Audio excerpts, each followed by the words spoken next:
Cette vidéo va vous aider pour l'évaluation du module HSE 006, base de la communication en santé au travail dans les entreprises. Je l'ai découpé en trois séquences. Tout d'abord, préparer votre causerie sécurité, puis comment l'animer en utilisant des méthodes actives, et enfin, comment s'auto-évaluer avec une grille de critères. La première étape, pour préparer votre causerie, je vais vous demander de contextualiser votre causerie. Donc ça va être très rapide, c'est en une phrase. Vous allez accueillir les gens, leur dire bonjour. Mais surtout, je vais avoir besoin que vous m'indiquiez quel est votre public. Est-ce que c'est des employés d'un service maintenance? Est-ce que c'est des secrétaires de bureau? Est-ce que c'est des commerciaux? Et de préciser le type d'établissement. Est-ce qu'on est dans les services, dans la mine, dans l'industrie, dans le BTP? En gros, c'est sur quel terrain de jeu vous allez jouer pour nous animer votre causerie sécurité.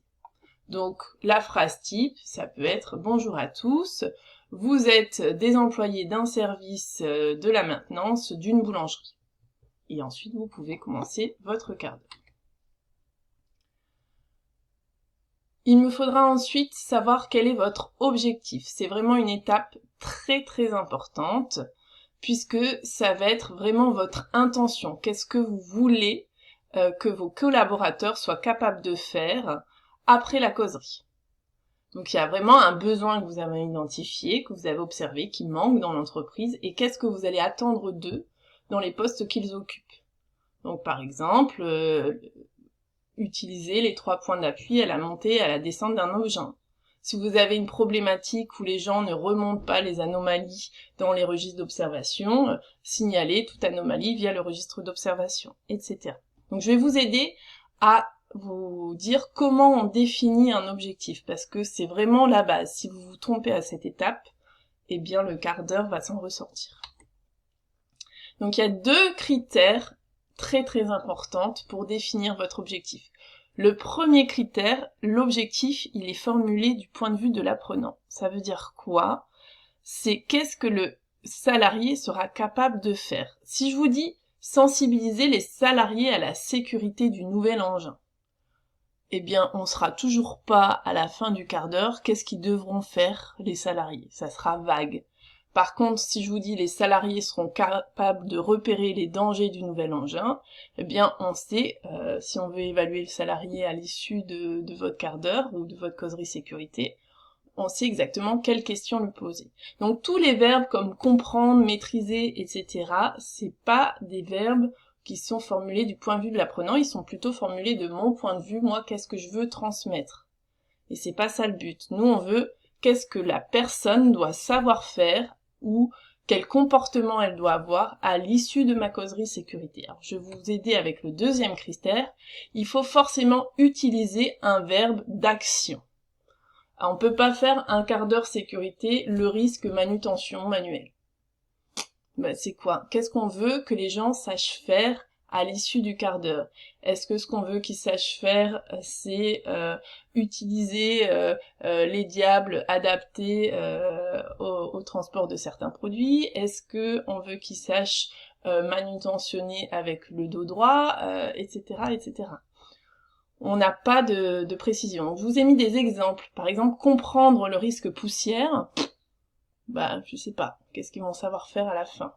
Par contre, utiliser le masque poussière adapté à la maintenance des filtres, eh bien, on sait qu'à la fin de notre causerie, eh bien, les employés, ils savent choisir quel masque il faut quand ils vont faire la maintenance des filtres. Ok? Maîtriser le danger bruit, ça veut rien dire. Par contre, expliquer c'est quoi les dangers du bruit sur notre santé, ça peut être un titre de quart d'heure. Utiliser correctement les bouchons d'oreille, ça peut être un autre exemple de quart d'heure. Être en sécurité dans l'atelier, c'est pareil, ça veut rien dire. Sensibiliser à l'ergonomie au travail, qu'est-ce qu'ils vont savoir faire les gens à la fin? On sait pas. Gérer son stress, pardon, il y a une faute, on sait pas exactement ce que les gens vont devoir savoir faire. Qu'est-ce qu'on va pouvoir observer comme comportement à l'issue de notre causerie sécurité? Par contre, savoir réaliser le contrôle de son engin avant démarrage, être sûr que les gens remplissent bien, ben, on fait une causerie là-dessus. À la fin, on peut savoir exactement ce qu'ils auront à faire. Donc vous voyez, il faut qu'on soit très précis sur quel objectif on vise dans notre causerie. Et il faut que ce soit précis, il faut pas prendre des objectifs trop larges, parce que si on passe trop d'informations, ben les gens ils retiennent rien et puis ils changent rien. Donc justement, ça va avec la diapo suivante, on peut avoir ce qu'on appelle des campagnes de communication dans des entreprises. Donc c'est des objectifs qui sont majeurs, qui sont larges, et qu'on peut décliner en plusieurs petits objectifs, et donc on peut faire plusieurs causeries sécurité sur le même thème. Donc imaginons une société qui a beaucoup d'accidents liés à l'utilisation des engins. L'objectif de la campagne de communication, ça pourrait être de réduire les accidents liés à la conduite des engins, donc conduire son engin de sécurité. Et puis, ça peut se décliner en plein d'actions de formation sur des cassettes, des campagnes d'affichage et des causeries. Et puis, on peut avoir des titres de causeries, ça peut être la première causerie, réaliser le contrôle de son engin avant démarrage. Une autre causerie, pratiquer les 3 points d'appui en montée, descente d'un engin. Troisième causerie, porter la ceinture de sécurité. Vous voyez, les titres de causerie, comme on est sur du temps court, il faut que ce soit des objectifs très précis. Donc ce que je vais vous demander d'animer, de venir animer, ça va être des objectifs vraiment précis. Voilà pour ça. Vaut mieux quelque chose de précis et les gens vont changer leur comportement que quelque chose de général et donc du coup, ils vont rien retenir.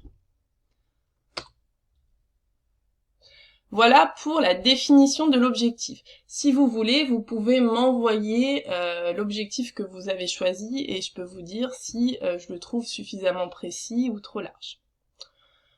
Enfin, quand vous préparez votre causerie sécurité, une fois que vous avez votre objectif, il faut l'organiser en 4 temps. Donc ça, c'est ce qu'on vous demande pour l'évaluation du HSE 006. La première étape, c'est le pourquoi. Pourquoi cette causerie? Donc là, vous allez donner le sens.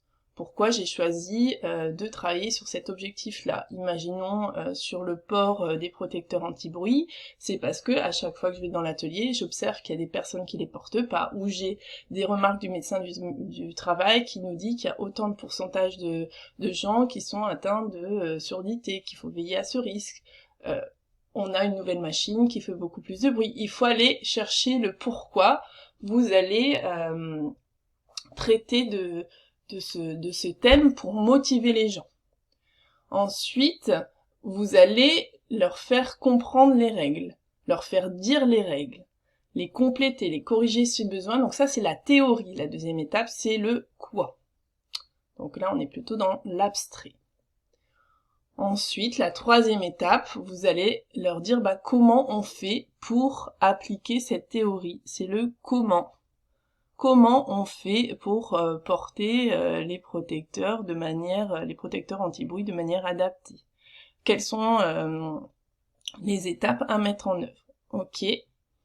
Et la dernière étape, elle est hyper importante et je la vois très peu dans les quarts d'heure sécurité ou les causeries, c'est le « et après ». Qu'est-ce qu'on fait sur le terrain? Parce qu'on a pris un temps pour discuter tous ensemble, on a pris conscience d'une problématique, mais qu'est-ce qu'on fait après la causerie? Et là, ça va être de renforcer sur le terrain le comportement qu'on a décidé d'adopter, la règle qui a été discutée, et on va la suivre dans le temps jusqu'à la prochaine causerie. Donc, ce qui serait indispensable de faire pour préparer votre causerie sécurité pour l'examen, c'est une espèce de tableau comme celui-là. Donc, je vous ai fait un exemple. Vous mettez le contexte en une phrase. Par exemple, ici, c'est monter, descendre en utilisant les 3 points d'appui. On est à destination de chauffeurs d'engin sur des centres miniers. Voilà, il n'y a pas plus que ça, mais là je sais exactement de quoi on va parler, qu'est-ce qu'on attend des gens. En gros, on attend que les chauffeurs utilisent les 3 points d'appui quand ils montent et descendent de leur engin. Ensuite, on a les 4 étapes, et qu'est-ce que je vais faire à chacune des étapes de manière grossière, mais au moins ça me guide. Donc pour les motiver, je vais partir du terrain. Il y a eu un accident, et je vais leur poser des questions par rapport au dernier accident. Sur le expliquer, La règle des 3 points d'appui, là je vais donner de la théorie, ben là ça va être avec des photos. Ok, donc qu'est-ce qui est bien, pas bien, et puis on refait dire les règles au groupe. Ensuite, l'étape 3, c'est sur faciliter la pratique. Donc là, par exemple, j'ai choisi de faire des questions au groupe sur quels sont les comportements qui leur semblent à risque actuellement, qu'est-ce qui pourrait changer. Il pourrait même émerger du groupe des problématiques techniques, il manque tel poignet ou tel marchepied, il n'est pas adapté, je vais les noter. Et ensuite, ça va être le transfert. C'est-à-dire que cette étape, elle est hyper importante. Si je fais pas de suivi, on a tous discuté des 3 points d'appui, mais derrière, il n'y a rien. Donc c'est qu'est-ce que je vais faire durant la semaine qui suit, le mois qui suit, pour que on capitalise sur ce qu'on a discuté ensemble. Donc là, ça peut être par exemple, dans ce cas, je vous invite durant la semaine à venir à vous observer mutuellement lorsque vous montez et descendez des engins, et je passerai sur le terrain pour vous soutenir.